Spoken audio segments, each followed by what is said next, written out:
Guys, i-check nyo na rin yung mga account ninyo kung may mga badges ba kayong ganito. Gaya sa akin, ito yung mga badges ko. Makikita nyo guys doon mismo sa account ninyo at makikita nyo rin doon sa mga kapwa content creator nyo kung anong badges meron sila.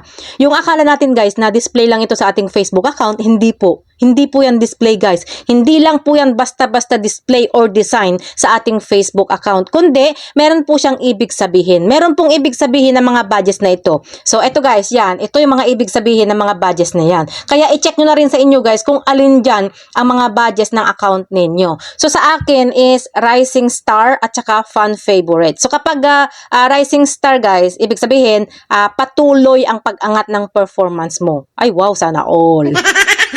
At ang isa pa naman, bulol ako. At ang isa naman is fan favorite.